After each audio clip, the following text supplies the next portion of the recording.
In this video, I take an old AMT kit and turn it into a KILLDOZER.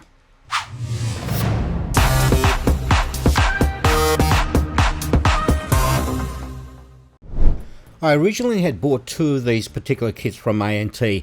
Now this kit was released way back in 1972 and I had this idea for a diorama. It involved two of these and a Challenger. Now if you can figure out what I was going to build, leave a comment. Wasn't until after I'd bought the subject for this diorama that I realised in 1/25th scale this was going to be huge. This kit has no part numbers on the sprue, so you have to constantly refer to the back of the box. Now this kit is just probably one of the worst kits I've ever built.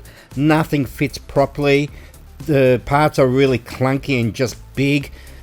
The reality is AMT have never been known for the quality of their kits, but they do have some great subjects in their range. They do some really crazy stuff and some really popular vehicles. With my diorama planning, I kind of don't have any. I have a rough idea in my head where I want to get to, and then I just build until I get there. And usually it'll vary, it'll be very different to when I originally started when I get to the end of the project. On the plus side, that gives me a lot of flexibility in creating my diorama. On the negative side, sometimes there's portions of the build which I make, but I never end up using. For instance, the engine you just saw me put together, after I finish this build, you don't even see the engine. Over the last couple of months, I've had a fair bit on my plate with moving premises and focusing on my business. This build actually took me about 2 months to complete. There was about a 2 to 3 week period where I totally lost motivation in creating this build. Part of the problem was just how bad this kit was. One of the frustrating things, like I mentioned earlier, was the fact there was no part numbers on the sprue. So I was constantly having to look at the back of the box, then going back to the sprue and finding the location of the parts. It was just driving me up the wall. What I ended up doing was Googling this kit and having a look at what other people had done with this particular kit. And there was some really great inspirational stuff. There was some really nice finishes and a lot of really great looking rust work on it. And I ended up just getting remotivated again, got my mojo back and just focused on it and started to get some great progress. For those of you who actually have built this particular kit, good on you, and I tell you, you've done a great job to get through it all. Full disclosure, I have taken a lot of creative liberties during this particular build. For me, scale modelling has always been a creative release. I've never been the one to sit down and spend 2-3 days trying to work out the correct green on an M4 Sherman in the Pacific. No, that's not what I do. And that probably explains why I've gravitated to sci-fi. I've always been a geek and I love the fact that you can create anything you want out of your own imagination. Many years ago, I lived in Perth in Western Australia and I was part of the IPMS club there. And we used to have this dude, all he did was build F-16s. And geez, he used to do an amazing job with the quality of that work. He had built so many F-16s that he got it down to a fine art. The detail was immaculate, but geez, no way am I going to build the same thing over and over again. Anyways, back to the build. Now I've got the dozer to this stage where I've had to put a little piece of plastic there to keep that pivoting arm in place. I'm going to add some running boards to the side and also some armour on the side of that dozer. Now I'm using some plastic card here, just plastic sheets, and also some angled pieces there as the braces underneath the running boards to give them a bit of support. And I've got this little miter box that I just chop it down to the length that I need them. What inspired this particular diorama was an incident that happened back in Colorado in the USA in 2004.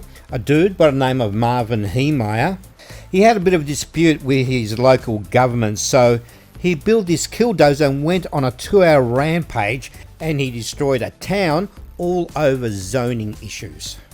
His KILLDOZER had a 12-inch thick shell, which is 300mm. Mine, I'm just going to go with a wire cage.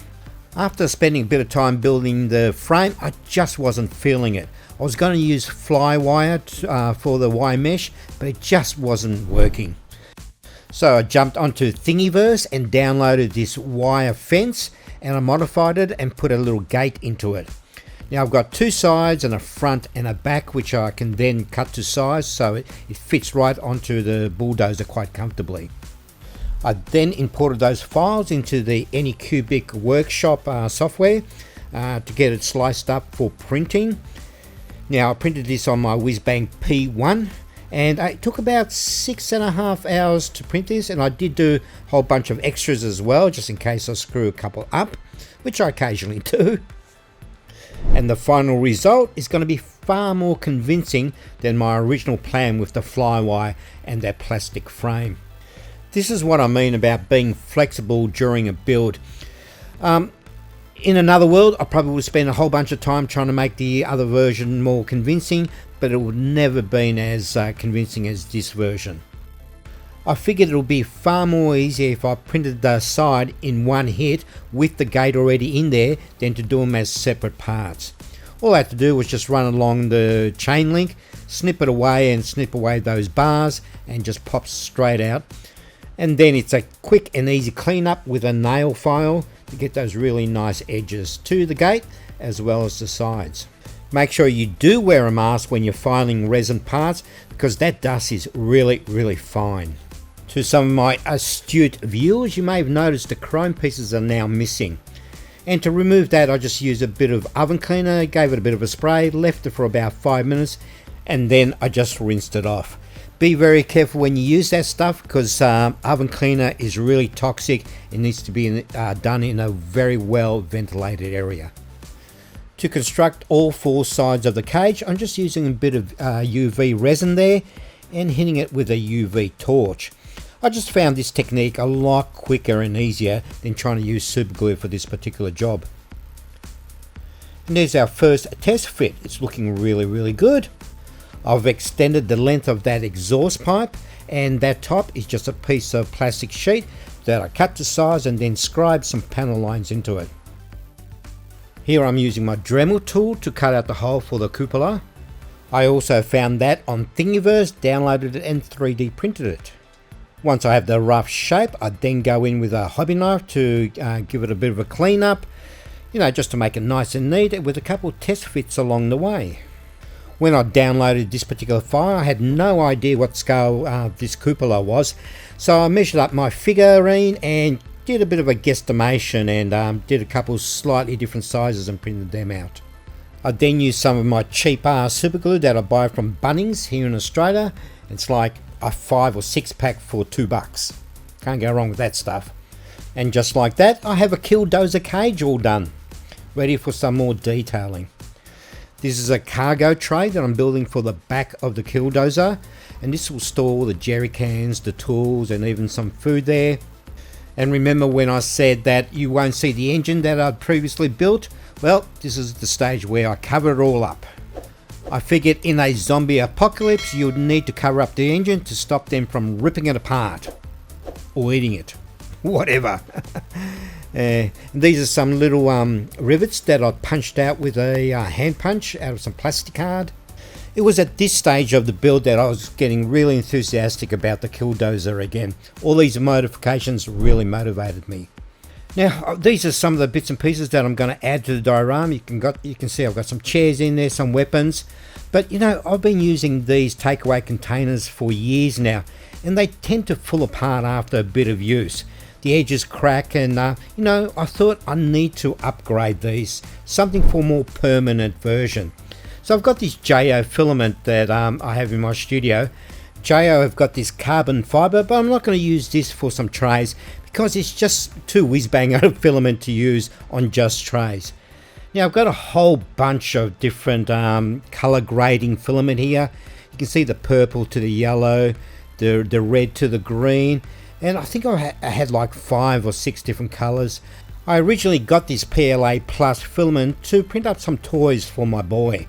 Since I've got so much of this filament, I'm going to use some of it for my trays. Now these trays I found on MakerWorld, and I'm going to use my Bamboo Labs printer to print them out. It's going to take 3 hours to print out 2 trays. The advantage of printing these trays is I can then resize them to perfectly fit my shelves, rather than trying to find something online or in a store.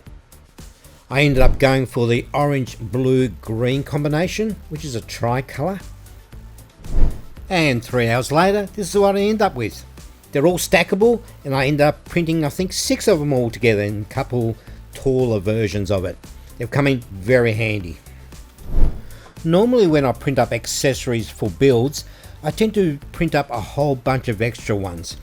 In this particular set here, you can see I've got a whole bunch of hammers, shifters and kettles.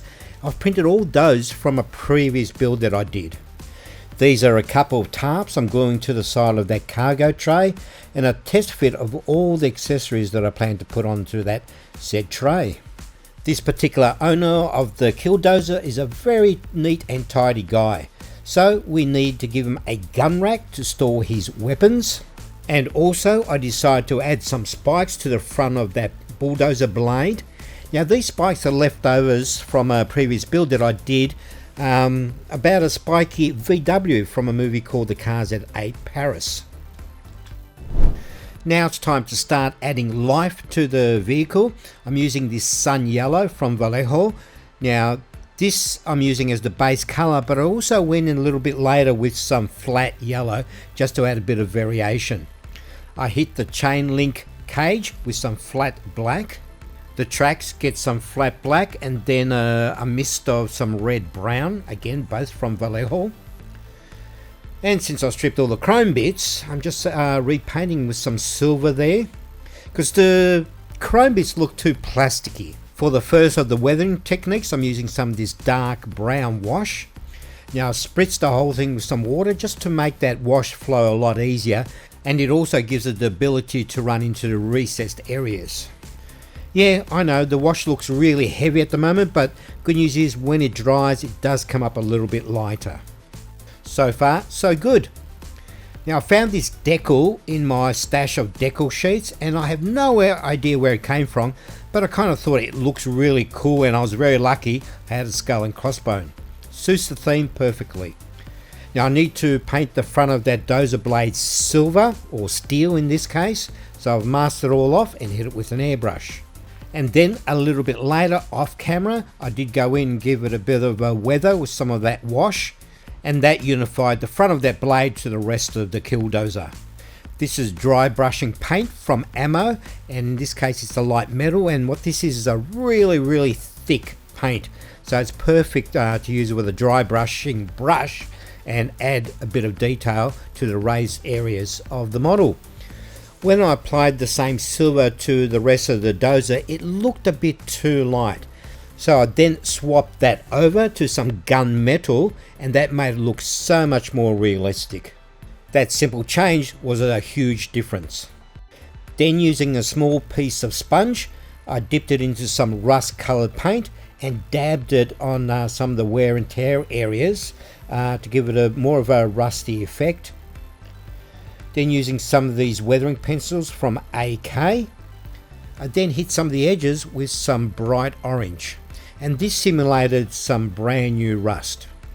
With the weathering just about done, it's time to move on to the accessories. With the metal areas, I've given it a flat black and then hit them with a bit of gunmetal dry brushing. Now in retrospect, I probably should have done the gun rack a slightly different colour, or even a very light silver, just so the weapons could stick out a little bit more. I've got some Coke cans here that I printed up a little while ago and used some decals for the actual labelling of those cans. Bit of super glue, simple drop of glue just to hold everything into place. With the interior all detailed up, it's time to glue on that cage. At this stage of the build, it actually gotten to a point where it was fun again. I was having a ball doing all these modifications and the weathering and all that. The first half of the build, the construction of that dozer, was a bit painful.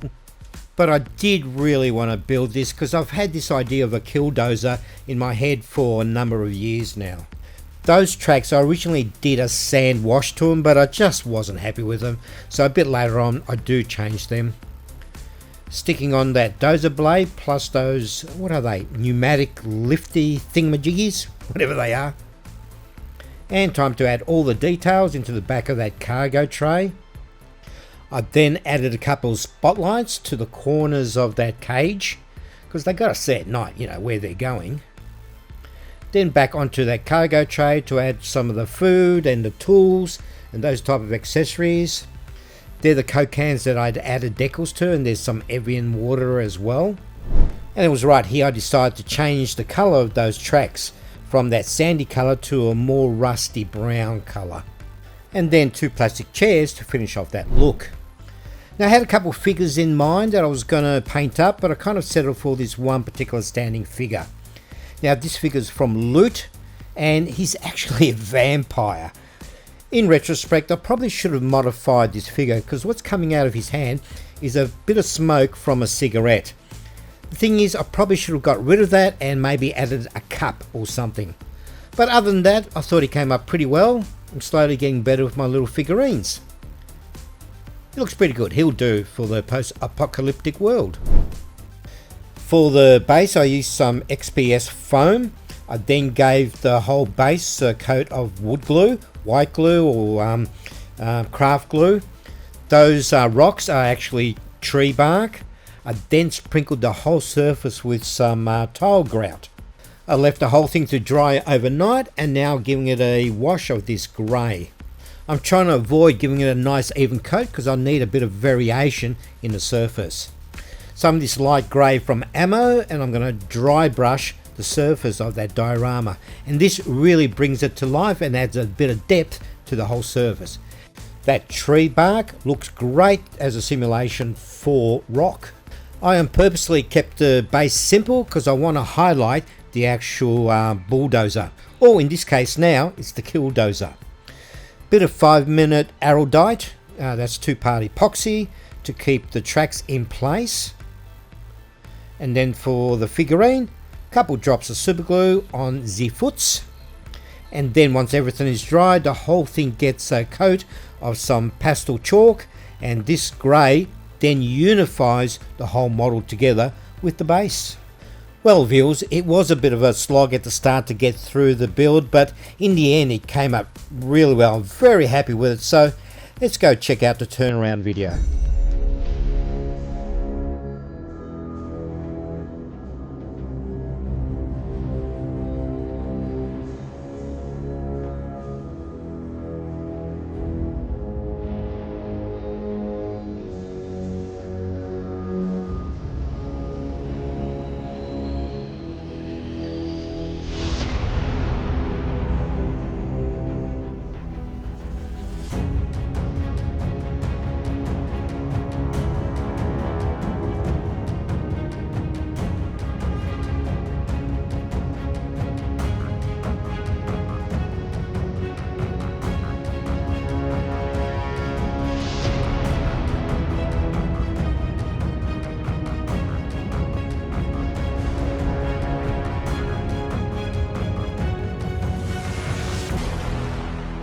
Did you enjoy this build? Have any suggestions about the construction of that dozer? Let me know in the comments. I had a great time building it. Don't forget to like and subscribe to the channel. In the meantime, check out some of these other videos, and I'll see you in the next build.